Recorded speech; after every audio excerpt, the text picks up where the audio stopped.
नमस्कार दोस्तों, स्वागत है आप सभी का संकल्प स्टडी पॉइंट उत्तराखंड में। तो दोस्तों आज हम देखेंगे इंग्लिश से। दोस्तों आज का हमारा प्रैक्टिस सेट रहेगा 36 और इससे पहले दोस्तों इंग्लिश से जो है 35 प्रैक्टिस सेट कंप्लीट हो चुके हैं, जिनको आप दोस्तों प्लेलिस्ट में जाके देख सकते हैं। चलिए दोस्तों स्टार्ट करते हैं आज का सेशन और आप सभी लोग दोस्तों वीडियो के एंड तक जरूर बने रहें। चलिए पहला क्वेश्चन लेंगे दोस्तों और साथ ही साथ आप लोग आंसर करते हुए चलेंगे। ये सारे क्वेश्चन दोस्तों आपके अकॉर्डिंग टू सिलेबस रहेंगे और साथ ही साथ दोस्तों इसमें पेपर फर्स्ट और पेपर सेकंड की जो है कंबाइंड क्वेश्चन आपको देखने को मिलेंगे। चलिए पहला क्वेश्चन लेते हैं, साथ ही साथ आप आंसर करते हुए चलेंगे और प्रत्येक क्वेश्चन का दोस्तों आप आंसर करने का प्रयास करेंगे और कमेंट बॉक्स में आप कमेंट करेंगे। चलिए पहला क्वेश्चन देखिए, पहला क्या है, आपको जो है स्टार्टिंग के 4 क्वेश्चन में जो है क्या बताना है, सिनोनियम बताना है, यानी कि पर्यायवाची बताना है। ठीक है, चलिए पहला क्वेश्चन क्या है देखिए, पहला है दोस्तों what is the synonym of pernicious. ठीक है, परनीशियस का आपको क्या बताना है, सिनोनियम बताना है, पर्यायवाची बताना है। ऑप्शन देखिए, हार्मलेस, बेनिफिशियल, डिस्ट्रक्टिव या फिर जेंटल। क्या हो जाएगा यहाँ पर right answer question number first का। साथ ही साथ आप लोग आंसर करते हुए चलें। परनीशियस क्या होता है दोस्तों, तो परनीशियस का मतलब क्या होता है ये भी आपको पता होना चाहिए। परनीशियस का मतलब होता है दोस्तों हानिकारक। क्या होता है, हानिकारक, या इसे आप कह सकते हैं विनाशकारी। क्या कह सकते हैं, विनाशकारी। ठीक है, ध्यान रखेंगे परनीशियस का मतलब क्या होता है, हानिकारक या विनाशकारी। तो यहाँ पर ऑप्शन देखिए, ठीक है, ऑप्शन देखिए पहला जो है आपका हार्मलेस है दोस्तों। हार्मलेस क्या है, हार्मलेस का मतलब क्या होता है, हार्मलेस का मतलब होता है दोस्तों नुकसान न पहुंचाने वाला। ठीक है, उसको बोलते हैं हार्मलेस, ये तो होगा नहीं। ठीक, दूसरा देखिए बेनिफिशियल। बेनिफिशियल मीन्स होता है दोस्तों लाभदायक। ठीक है, ये भी नहीं होगा। उसके बाद देखिए यहाँ पर जेंटल। जेंटल का मतलब होता है दोस्तों नरम। तो यहाँ पर राइट आंसर क्या हो जाएगा, परनीशियस, यानी कि इसका जो पर्यायवाची है, सिनोनिम है, क्या हो जाएगा, डिस्ट्रक्टिव हो जाएगा। ठीक है, डिस्ट्रक्टिव मीन्स भी क्या होता है, हानिकारक या विनाशकारी होता है। ठीक है, ध्यान रखेंगे। तो यहाँ पर राइट आंसर क्या हो जाएगा, ऑप्शन सी जो है यहाँ पर राइट हो जाएगा दोस्तों। परनीशियस का यहाँ पर सिनोनिम क्या हो जाएगा, डिस्ट्रक्टिव। चलिए अगला क्वेश्चन देखिए, क्वेश्चन नंबर 2 में आपको फिर जो है सिनोनिम बताना है दोस्तों एडवर्सिटी का। चलिए आंसर कीजिए, what is the synonym of adversity. Adversity means आप सभी जानते होंगे दोस्तों, एडवर्सिटी मीन्स क्या होता है। तो इसका आपको क्या बताना है, सिनोनिम बताना है। ऑप्शन देखिए, कंफर्ट, लग्जरी, हार्डशिप या फिर नन ऑफ दीज। क्या हो जाएगा यहाँ पर राइट आंसर क्वेश्चन नंबर 2 का।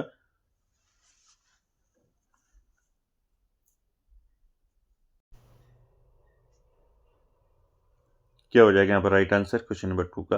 दोस्तों एडवर्सिटी मीन्स क्या होता है, तो ध्यान रखेंगे, एडवर्सिटी मीन्स होता है संकट या कठिनाई। ठीक है, क्या होता है, संकट या कठिनाई। ठीक है, चलिए अब बताइए क्या हो जाएगा इसका, संकट या कठिनाई इसका मतलब होता है एडवर्सिटी का। ठीक है, तो इसका जो है सिनोनिम बताना है, तो यहाँ पर क्या हो जाएगा राइट आंसर, राइट आंसर हो जाएगा क्वेश्चन नंबर 2 का हार्डशिप। ठीक है, तो यहाँ पर सी ऑप्शन राइट हो जाएगा दोस्तों। ठीक है, साथ ही साथ कंफर्ट की बात करें तो कंफर्ट आपका क्या होता है, कंफर्ट मीन्स आराम होता है। ठीक है, और लग्जरी मीन्स होता है ऐसो आराम। तो यहाँ पर सी ऑप्शन राइट हो जाएगा। ठीक है, हार्डशिप मीन्स भी क्या होता है, संकट या कठिनाई। आगे चलते हैं क्वेश्चन नंबर 3 में। क्वेश्चन नंबर 3 का आंसर करेंगे। क्वेश्चन नंबर 3 है दोस्तों, what is the synonym of melancholy. ठीक है, मेलंकली का जो है आपको क्या बताना है, सिनोनियम बताना है, पर्यायवाची बताना है।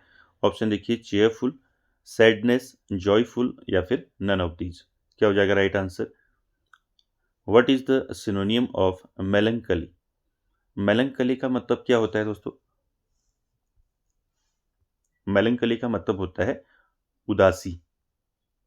ठीक है, सैडनेस कह सकते हैं। ठीक है, उदासी या फिर कह सकते हैं अवसाद। ठीक है, सैडनेस कह सकते हैं। ठीक है, सैडनेस, तो ये आपके ऑप्शन में भी है, तो राइट आंसर 3 का क्या हो जाएगा, सैडनेस हो जाएगा। ठीक है, ध्यान रखेंगे। साथ ही साथ चेयरफुल की बात करें तो आपका जो चेयरफुल है इसका मतलब होता है हंसमुख, और जॉयफुल का मतलब होता है खुश या हर्षित, जिसको हम बोलते हैं। ठीक है, ध्यान रखेंगे। तो मेलंकली का जो है यहाँ पर पर्यायवाची यानी कि सिनोनिम क्या हो जाएगा, सैडनेस हो जाएगा। ठीक है, मेलंकली का मतलब क्या होता है, उदासी।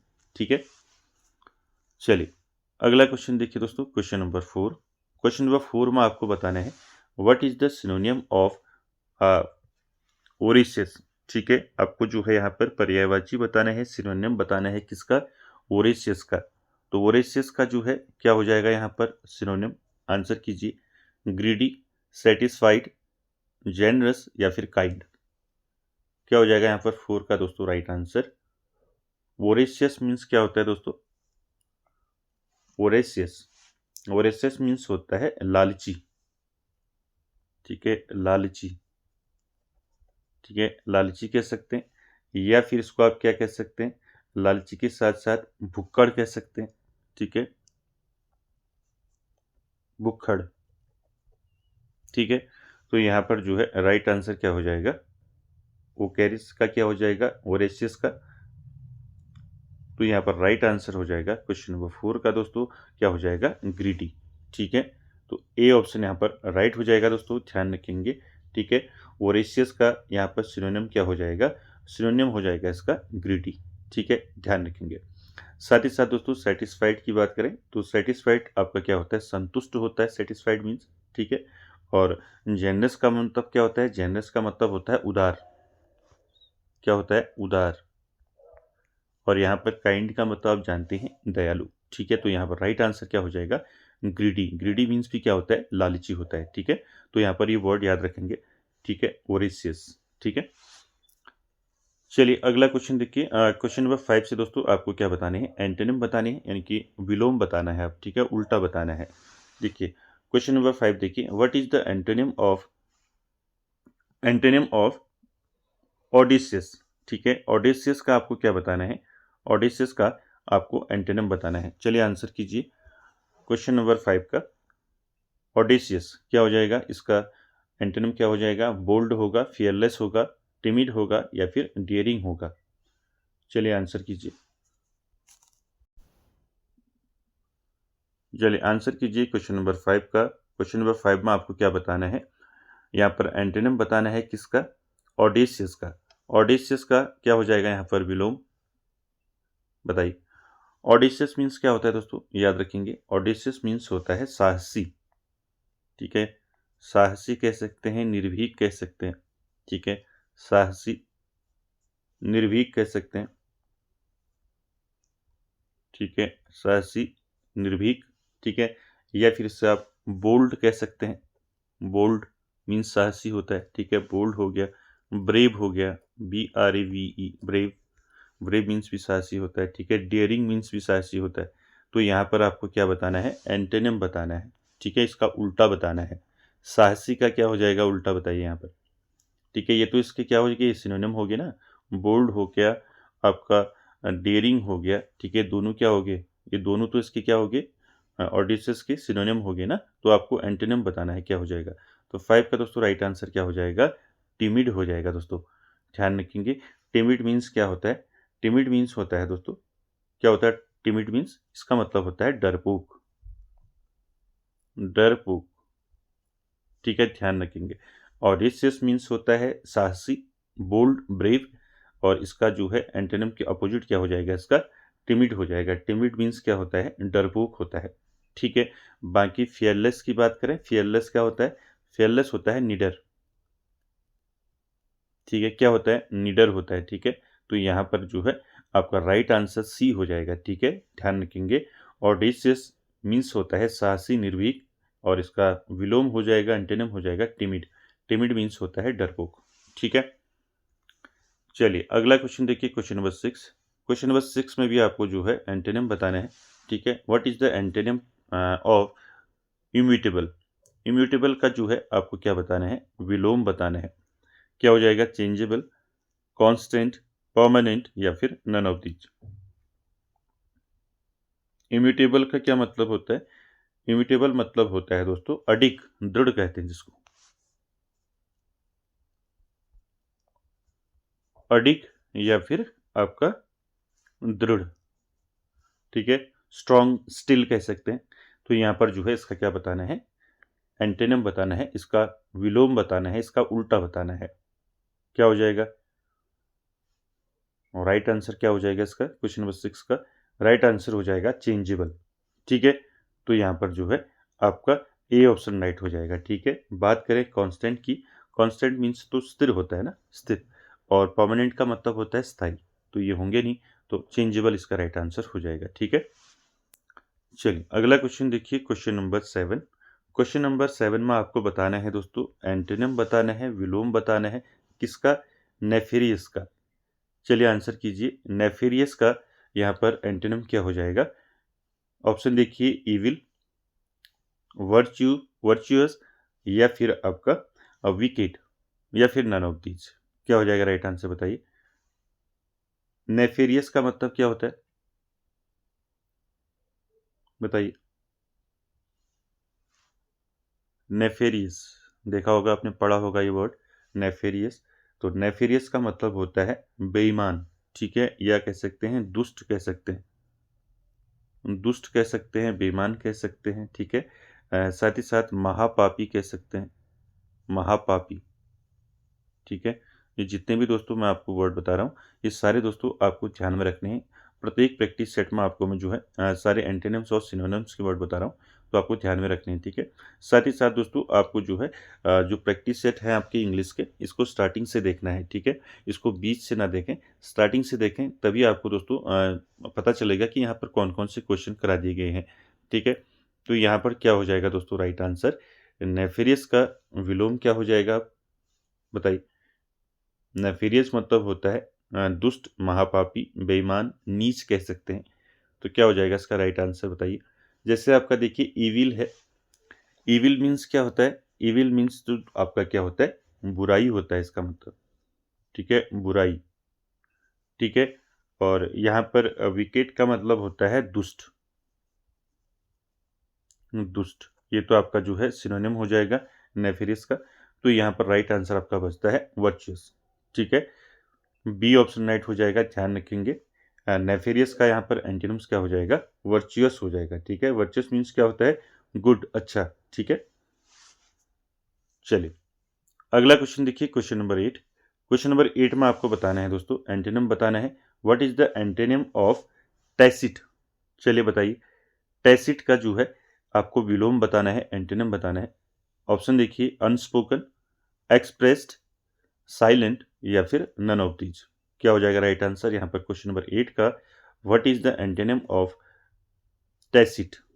टैसिट मीन्स क्या होता है बताइए। पहले तो आपको इसका मतलब पता होना चाहिए, तभी आप आंसर कर पाएंगे। ठीक है, टैसिट का मतलब क्या होता है? टैसिट का मतलब होता है दोस्तों साइलेंट। ठीक है, क्या होता है? साइलेंट, जिसको हम क्या बोलते हैं हिंदी में? मौन बोलते हैं। ठीक है, इसका मतलब क्या होता है? साइलेंट होता है। ठीक है, म्यूट कह सकते हैं। ठीक है, म्यूट इसको बोलते हैं, किसको बोलते हैं? टैसिट को। ठीक है, तो ध्यान रखेंगे, टैसिट मीन्स होता है साइलेंट, या फिर म्यूट कह सकते हैं। ठीक है, तो इसका जो है साइलेंट का अब यहाँ पर विलोम क्या हो जाएगा, आपको उल्टा बताना है। साइलेंट का क्या हो जाएगा? अनस्पोकन होगा या फिर एक्सप्रेस्ड होगा। साइलेंट तो होगा नहीं, साइलेंट तो इसका क्या हो गया? सिनोनिम हो गया। ठीक, तो यहाँ पर ए और बी में क्या होगा राइट आंसर क्वेश्चन नंबर 8 का? टैसिट। देखिए अनस्पोकन की बात करें, अनस्पोकन मीन्स क्या होता है? अनस्पोकन मीन्स होता है अनकहा। ठीक है, क्या होता है? अनस्पोकन, अनकहा, या इससे आप कह सकते हैं, और क्या कह सकते हैं? इसको कह सकते हैं, अनस्पोकन को मूक कह सकते हैं, मूक। ठीक है, और क्या कह सकते हैं? अकथित कह सकते हैं। ठीक है, और यहाँ पर जो है आपका राइट आंसर हो जाएगा, इसका क्या हो जाएगा? एक्सप्रेस्ड। ठीक है, ध्यान रखेंगे, बी ऑप्शन राइट हो जाएगा। ठीक है, टैसिट का जो है विलोम क्या हो जाएगा, एंटोनिम क्या हो जाएगा? एक्सप्रेस्ड हो जाएगा। एक्सप्रेस्ड मीन्स क्या होता है? व्यक्त करना। ठीक है, व्यक्त। ठीक है, ध्यान रखेंगे इसको, बी ऑप्शन यहाँ पर आपका राइट हो जाएगा। ठीक है, चलिए अगला क्वेश्चन देखिए, क्वेश्चन नंबर 9। क्वेश्चन नंबर 9 से दोस्तों आपको जो है वन वर्ड बताने हैं, one word substitution. Question number 9 देखिए दोस्तों, a person who is against war. एक ऐसा व्यक्ति, ठीक है, जो अगेंस्ट रहता हो वॉर के। ठीक है, तो वॉर के जो अगेंस्ट होता है उसको क्या बोलते हैं? पैसिफिस्ट बोलते हैं, एग्रेसिव बोलते हैं, बेलिकोज बोलते हैं, या फिर नन ऑफ दीज। ये तो आपको आसान है। मैंने यहाँ पर कुछ क्वेश्चन आपके इजी रखे हैं, ठीक है। कभी कभी दोस्तों ऐसा होता है कि इजी क्वेश्चन भी जो है कंफ्यूज करता है, ठीक है। तो यहाँ पर आपको ध्यान रखना है। A person who is against war, बताइए क्या कहेंगे उसको? एग्रेसिव कहेंगे। एग्रेसिव तो आपका क्या होता है? एग्रेसिव मीन्स तो होता है आपका आक्रामक, एंग्री कह सकते हैं, ठीक है।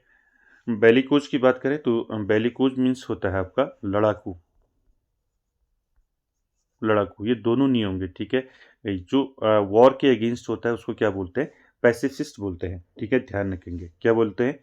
पैसिफिस्ट, ठीक है। ठीक है, यहाँ पर क्या हो जाएगा? ए ऑप्शन राइट हो जाएगा, ठीक है। क्लियर हो गया? चलिए आगे चलते हैं क्वेश्चन नंबर 10 में। क्वेश्चन नंबर 10 देखिए दोस्तों। चलिए क्वेश्चन नंबर 10 का आंसर करेंगे। क्वेश्चन नंबर 10 है दोस्तों, one who can not read and right, ठीक है। One who can not read और राइट, तो आप जानती हैं जो लिख और पढ़ नहीं सकता उसको क्या बोलते हैं, ठीक है। स्कॉलर तो बोलते नहीं, ठीक। स्कॉलर मीन्स तो आपका विद्वान होता है, ठीक है। ये भी नहीं होगा एजुकेटेड, ठीक है। इग्नोरेंट भी नहीं होगा, तो राइट आंसर क्या हो जाएगा? इलिटरेट, ठीक है। बी ऑप्शन राइट हो जाएगा। ध्यान रखेंगे, one who can not read and right उसको हम क्या बोलते हैं? इलिटरेट बोलते हैं, यानी कि अनपढ़, जो लिखना और पढ़ना नहीं जानता हो, ठीक। तो बी ऑप्शन हो जाएगा इलिटरेट, ठीक है। स्पेलिंग इसकी अच्छे से याद रखें। चलिए अगला क्वेश्चन देखिए, क्वेश्चन नंबर 11। चलिए क्वेश्चन नंबर 11 का आंसर करेंगे। क्वेश्चन नंबर 11 है दोस्तों, one who settle in another country. आपको बताना है one who settle in another country, क्या बोलेंगे उसको? ट्रैवलर बोलेंगे, इमिग्रेंट बोलेंगे, या फिर आपका रेसिडेंट बोलेंगे, या फिर रिफ्यूजी बोलेंगे। चलिए क्या हो जाएगा right answer? One who settled in another country, जो अनदर कंट्री में सेटल्ड हो उसको क्या कहते हैं? उसको बोलते हैं दोस्तों, क्या बोलते हैं उसको? इमिग्रेंट, ठीक है। इमिग्रेंट बोलते हैं, जिसको हिंदी में हम क्या बोलते हैं? प्रवासी बोलते हैं, ठीक है। क्या बोलते हैं? प्रवासी, ठीक। ये आपका राइट हो जाएगा, ठीक है। ट्रैवलर की बात करें तो ट्रैवलर यात्री होता है, ठीक। रेसिडेंट का मतलब क्या होता है दोस्तों? रेसिडेंट का मतलब होता है निवासी, ठीक है, निवासी। और यहाँ पर रिफ्यूजी का मतलब क्या होता है? शरणार्थी, शरणार्थी, ठीक है। ध्यान रखेंगे, तो राइट आंसर क्या हो जाएगा? इमिग्रेंट, ठीक है। चलिए अगला क्वेश्चन देखिए, क्वेश्चन नंबर 12। क्वेश्चन नंबर 12 आपको बताना है दोस्तों, a speech made without preparation, ठीक है। आपको बताना है a speech made without preparation, तो आपको यहाँ पर ध्यान देना है, यानी कि बिना पूर्व तैयारी के दिया गया जो भाषण होता है, स्पीच होती है, उसको क्या बोलते हैं? रिटन बोलते हैं। ये तो होगा नहीं, ठीक है। फॉर्मल भी नहीं होगा, तो राइट आंसर हो जाएगा आपका, क्या हो जाएगा? एक्स टेम्पोर, ठीक है। क्या हो जाएगा? एक्स टेम्पोर बोलते हैं, ठीक है। बिना पूर्व तैयारी के दिए गए भाषण को क्या बोलते हैं? एक्स टेम्पोर बोलते हैं। ध्यान रखेंगे, बी ऑप्शन यहाँ पर राइट हो जाएगा, ठीक है। साथ ही साथ दोस्तों इसको क्या बोलते हैं हिंदी में? एक्स टेम्पोर को इसको हिंदी में बोलते हैं तात्कालिक भाषण बोलते हैं इसको, ठीक है। तात्कालिक, तात्कालिक भाषण, ठीक है। इसको ध्यान में रखेंगे, तो यहाँ पर राइट आंसर बी हो जाएगा, ठीक है। बिना जो है पूर्व में तैयारी किए बिना जो है भाषण देना क्या कहलाता है? आपका एक्स टेम्पोर कहलाता है, ठीक है। बाकी रिटर्न की बात करें, रिटर्न का मतलब होता है लिखा हुआ, और फॉर्मल का मतलब होता है आपका औपचारिक, ठीक। चलिए अब यहाँ से जो है आपकी लिटरेचर की क्वेश्चन आपको आंसर करना है। क्वेश्चन नंबर 13 देखिए। क्वेश्चन नंबर 13 है दोस्तों, who is the author of the essay on going a journey? On going a journey, ये वर्क पहले आ चुका है आपकी प्रैक्टिस सेट में, तो यहाँ पर क्या हो जाएगा इसका right answer? Charles Lamb, William Hazlitt, Francis Bacon, या फिर नन ऑफ दीज। चलिए आंसर कीजिए इसका, क्वेश्चन नंबर 13 का।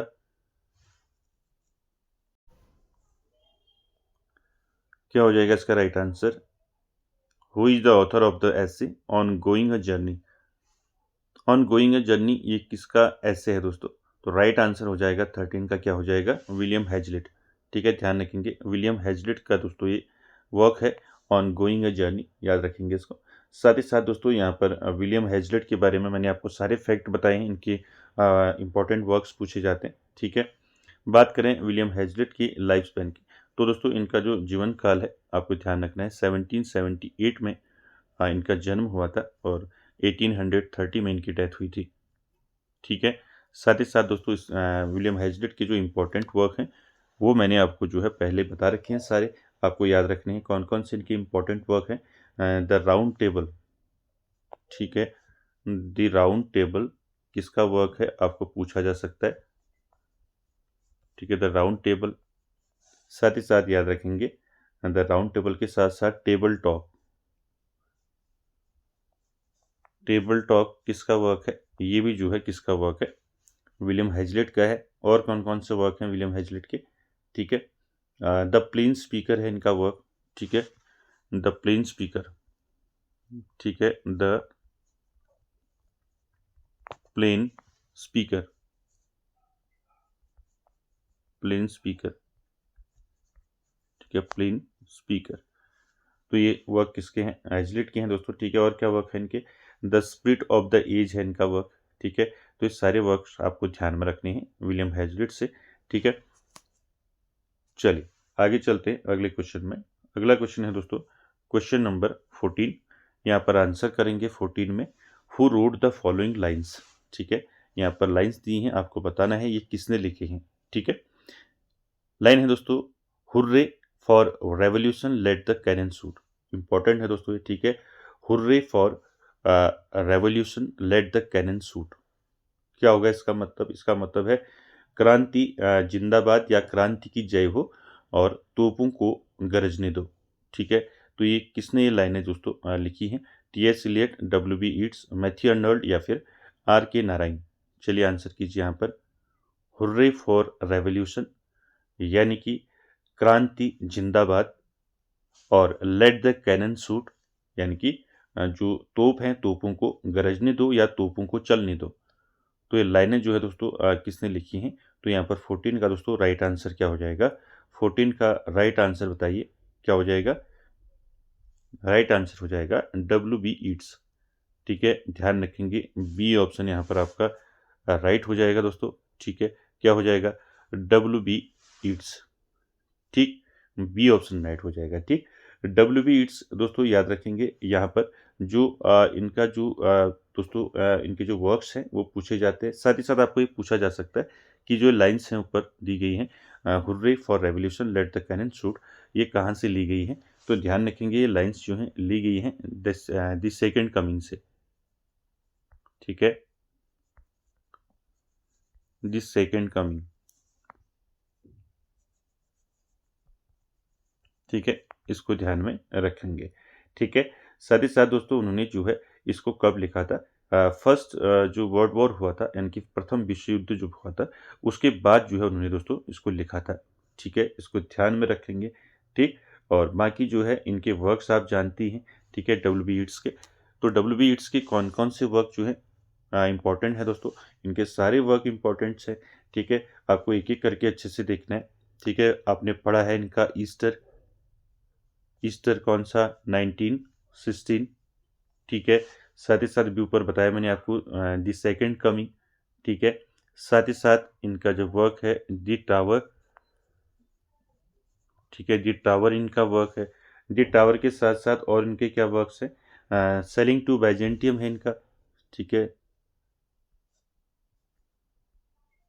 सेलिंग टू बाइजेंटियम, ठीक है, BYZEN, बाइजेंटियम। ठीक है, बाइजेंटियम है इनका वर्क। ठीक है, selling to Byzantium.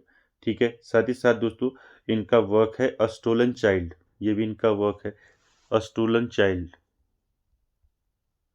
A stolen child. और कौन सा वर्क है, एमंग स्कूल चिल्ड्रन। ठीक है, ये सारे मैंने आपको बता रखे, एमंग स्कूल चिल्ड्रन।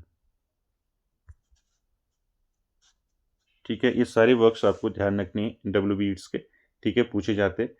ठीक है, जैसे आपका ईस्टर 1917 पूछा गया है पहले कई बार, सेकेंड कमिंग है दोस्तों। ठीक है, यहाँ पर मैंने लिखा नहीं है, ऊपर बताया था आपको, द सेकेंड कमिंग, ये भी इंपॉर्टेंट है, द सेकेंड कमिंग। ठीक है, तो ये सारे वर्क दोस्तों आपको ध्यान में रखने हैं इन WB ईट्स से। ठीक है, साथ ही साथ आपको ये पूछ लिया जाएगा, जैसे इनका द टावर है, ठीक है, द टावर इनका कब आया? ठीक है, ये आया दोस्तों 1928 में। ठीक है, इस प्रकार से भी आपको पूछा जा सकता है। जैसे आपका ईस्टर हो गया, द सेकेंड कमिंग हो गया, सेकेंड कमिंग कब आया? 1920 में, 1920 में आया। ठीक है, मैंने अभी ऊपर बताया था ना आपको कि फर्स्ट वर्ल्ड वॉर के बाद लिखा था उन्होंने, तो यहाँ पर 1920 हो गया द सेकेंड कमिंग। ठीक है, साथ ही साथ सेलिंग टू बाइजेंटियम है, ये भी जो है 1928 में ही आया था। ठीक, अमंग स्कूल चिल्ड्रन है, ये भी 1928 में आया था। तो आपको ध्यान रखनी है सारी चीज़ें। चलिए अगला क्वेश्चन देखिए, क्वेश्चन नंबर 15। क्वेश्चन नंबर 15 है दोस्तों, as a writer of sonnets Sir Philip Sidney was influenced by. आपको बताना है as a writer of sonnets Sir Philip Sidney was influenced by, ये किससे इन्फ्लुएंस थे? अरिस्टोटल, पेटाज, या फिर विलियम शेक्सपियर, या फिर नन ऑफ दीज। क्या हो जाएगा यहाँ पर राइट आंसर क्वेश्चन नंबर 15 का? तो 15 का राइट आंसर हो जाएगा दोस्तों सर फिलिप सिडनी जो है ये इन्फ्लुएंस थे दोस्तों किससे? पेटाज से। ठीक है, यहाँ पर बी ऑप्शन आपका राइट हो जाएगा, पेटाज। ठीक, क्लियर है? As a writer of sonnet Sir Philip Sidney जो है ये इन्फ्लुएंस थे दोस्तों किससे? पेटाज से। ठीक है, ध्यान रखेंगे इसको।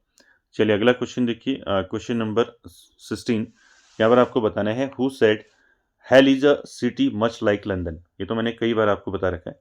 ठीक है, किसने कहा है hell is a city much like London, यानी कि नरक जो है लंदन जैसा ही एक शहर है, किसने कहा था?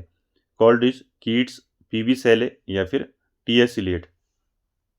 क्या हो जाएगा? कई बार मैंने बताया आपको hell is a city much like London, यानी कि नरक जो है लंदन जैसा ही एक शहर है, ये किसने कहा है दोस्तों? तो राइट आंसर हो जाएगा 16 का, क्या हो जाएगा? राइट आंसर हो जाएगा PB सेले। ठीक है, ध्यान रखेंगे। बी ऑप्शन यहाँ, सॉरी सी ऑप्शन यहाँ पर राइट हो जाएगा, PB सेले। ठीक है, PB सेले से सारे आपको इंपॉर्टेंट फैक्ट याद रखने। PB सेले का जो है दोस्तों लाइफ स्पैन आपको पूछा जा सकता है। इनका जन्म जो है हुआ था दोस्तों 1792 में इनका जन्म हुआ था, और 1822 में इनकी डेथ हुई थी। ठीक है, इसको ध्यान में रखेंगे। साथ ही साथ दोस्तों इनके इंपॉर्टेंट वर्क्स की बात करें PB सेले के, तो इनके काफ़ी सारे इंपॉर्टेंट वर्क हैं दोस्तों, जैसे ode to the west wind हो गया, आपने पढ़ा है ode to the west wind. ठीक है, और क्या वर्क है इनके? Ode to the west wind हो गया। टू अ स्काईलार्क इनका वर्क है, कई बार ये पूछा गया है टू अ स्काईलार्क किसका वर्क है? ठीक है, ध्यान रखेंगे, टू अ स्काईलार्क। ठीक है, टू अ स्काईलार्क किसका वर्क है? तो ये वर्क है दोस्तों PB सेले का। ठीक है, इनका एक वर्क है दोस्तों द सेंसी। क्या है? CENCI, सेंसी, ये भी इन्हीं का वर्क है PB सेले का। ठीक है, a defence of poetry, important है इनका अ डिफेंस ऑफ पोइट्री। ठीक है, इनको नोट कर लें। ठीक, अगला वर्क कौन सा है इनका PB सेले का? A defence of poetry. ठीक है, ध्यान रखेंगे, ये सारे वर्क्स आपको ध्यान रखने हैं। और कौन कौन से वर्क हैं इनके? प्रोमीथियस अनबाउंड इनका वर्क है। ठीक है, प्रोमीथियस अनबाउंड। और साथ ही साथ इनका वर्क है दोस्तों ओजीमेंडियाज इनका वर्क है, ओडीमेंजियाज। ठीक है, इसको भी ध्यान रखेंगे,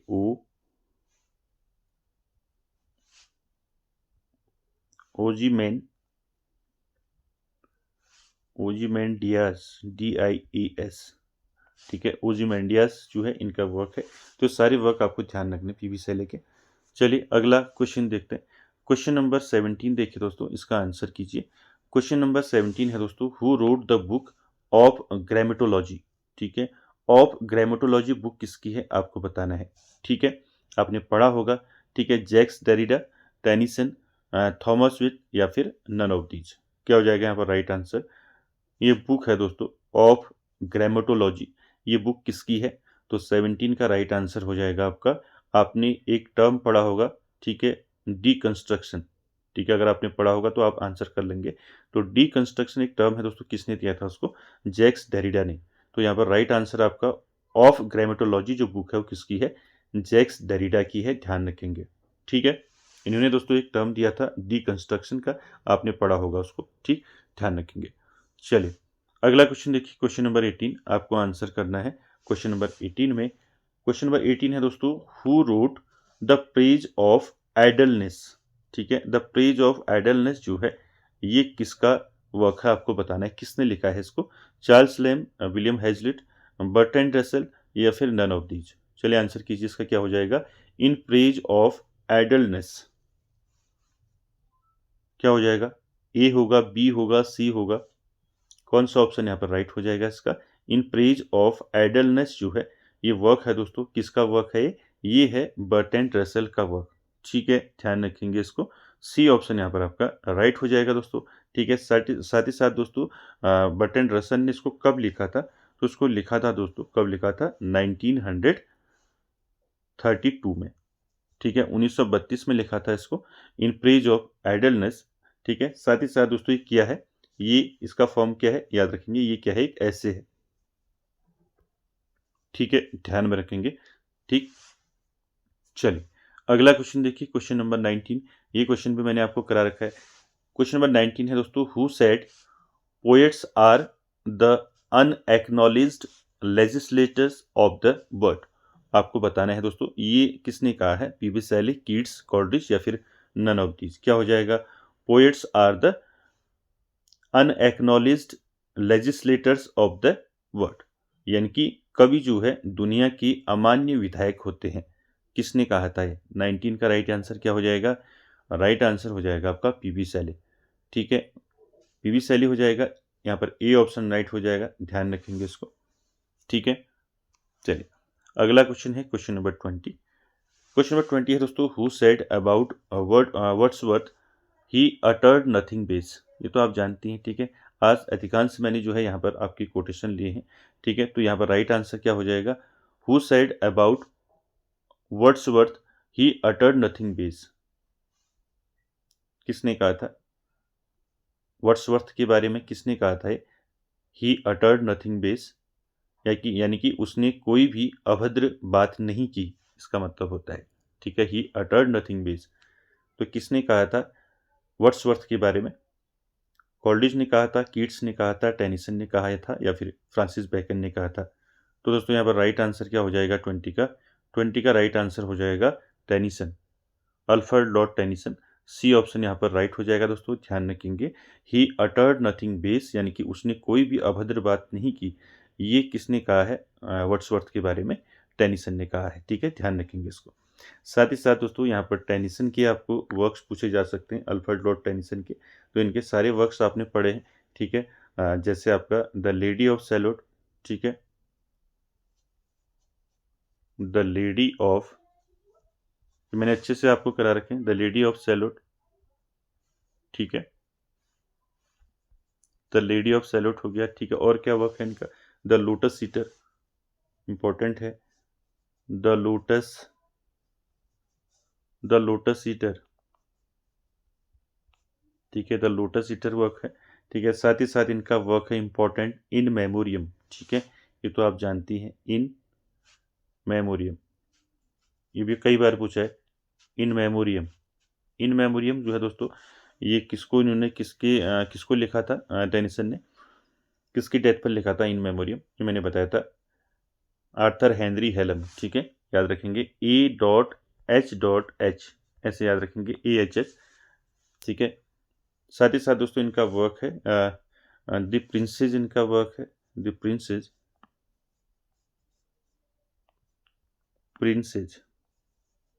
ठीक है, द प्रिंसेस इनका वर्क है। साथ ही साथ मॉड इनका वर्क है, MAUD, मॉड। ठीक है, तो ये सारे वर्क दोस्तों किसके हैं? टेनिसन के हैं। ठीक है, अच्छे से आपको टेनिसन को तैयार कर लेना है, इनके जितने भी राइटर हैं जितने भी सिलेबस में दिए हैं सभी आपको जो है अच्छे से जो है तैयार करने हैं। दोस्तों आज के सेशन में इतना ही, मिलते हैं नेक्स्ट सेशन में, तब तक के लिए धन्यवाद।